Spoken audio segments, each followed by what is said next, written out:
Hello and welcome back guys to the final part of this series, and in this video we will finally make it responsive. So right now in the last part we had completed all animation, and as you can see we also reverted back the entire animation. Now in this video we will make sure that it also works fine on mobile devices. So right now you can see as soon as we change the screen size, the website looks ugly, and we have to make sure that everything looks good, and we also have to adjust the grid and this white spacing that is left in the bottom. So we will write CSS for everything and make sure that these spacings and the grid images look perfect on mobile devices. So now I will open my main.css file and start writing some media queries. So in order to make it responsive, I am using media queries. You can use any other framework or library that you like Bootstrap or Semantic UI, but I want to keep it simple, so I am using media query. So first of all, I will see at what display width we would like to make our changes.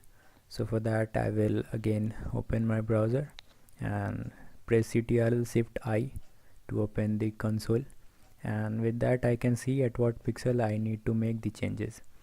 So as you can see, we need the first change around here, which is approximately 1175 pixel. At this point we will like to resize the font for our title.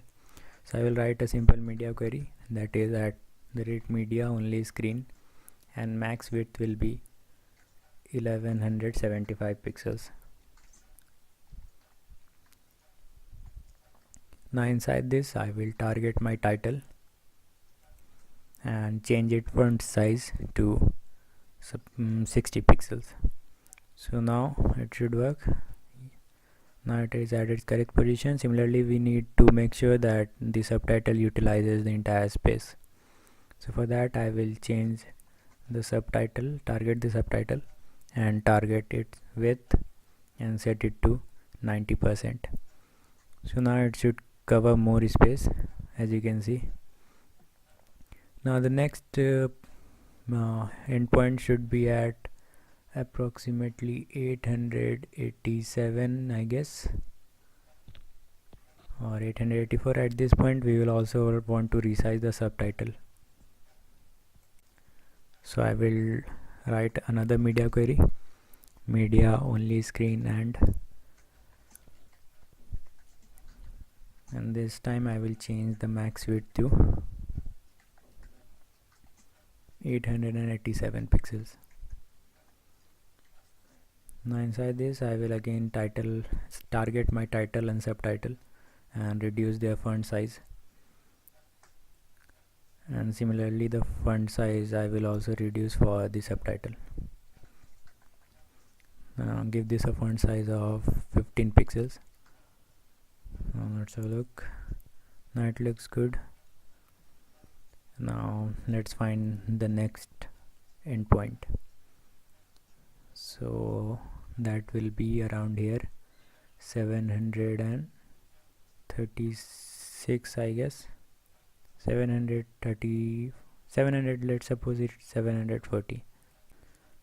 And now at this point we would like to resize our title and also the subtitle, and also make few changes to this explore destination nav, and also make sure that our nav is shown properly on mobile devices.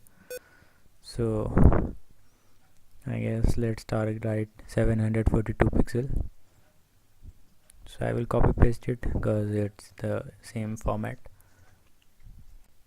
And now inside here I will change it to 742 and change the title font size to 30 pixels and the subtitle font size to 12 pixels. And now I will also target my bottom nav and change its height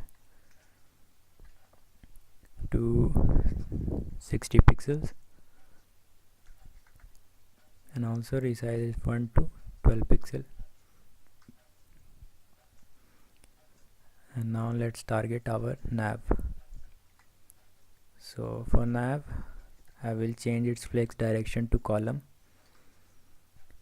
and change its font size to 13 pixel. Now let's have a look.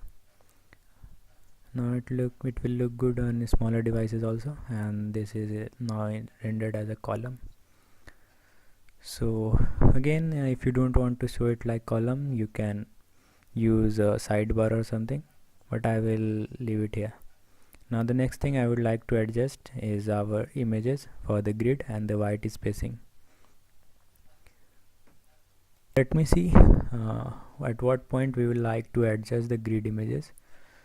So right now it looks fine, but I guess this would be a good. Now let's make the changes at 887 pixel, and at this point I will change the grid images.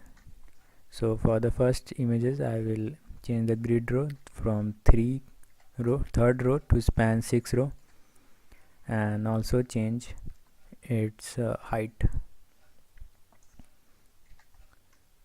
and change it to 400 pixels. And then for the second image I will again change the grid row to start from third row, start from the 9th row and span 2 rows. And for the grid column, start from the third column and span 4 columns. And again for the third image I will change the grid row, start from third row and span 3 rows. And then for grid column, start from the third column and start from the 7th column and span 4 columns. And finally for the fourth image, and also we want to resize the third image, so I will change its height to 200 pixel. And for the fourth image I will change the grid row to start from the 6th row and span 5 rows. And for the grid column, start from the 7th column and span 4 columns. Now as you can see, it should have changed. Now as you can see, it looks good. We have stacked in a 2 column format. And now the next thing is to adjust the white spacing. Now again, if you are noticing any lag, that's because of my screen recorder, otherwise there is no lag in the animation. So let's target the forest image, and I am changing it inside the max width 742 pixel, and I am simply setting its height to 100% and giving this a width of 130% so that it doesn't look vertically stretched, and giving this a margin let of -50%. So now it should cover the entire space. As you can see, in smaller devices also it should cover the entire screen. And when we click on the home button, it should go back to its original position. So now it looks completely responsive and everything works fine, as you can see. So I guess that's it for this video. We have completed the animation, we have completed the CSS and make it responsive. So I hope you like this video, and don't forget to hit the like and subscribe button. And you can also download the entire project file, that is the complete source code, from the description below. And I am also working on another Greensock tutorial, so I will see you in the next one. Thanks.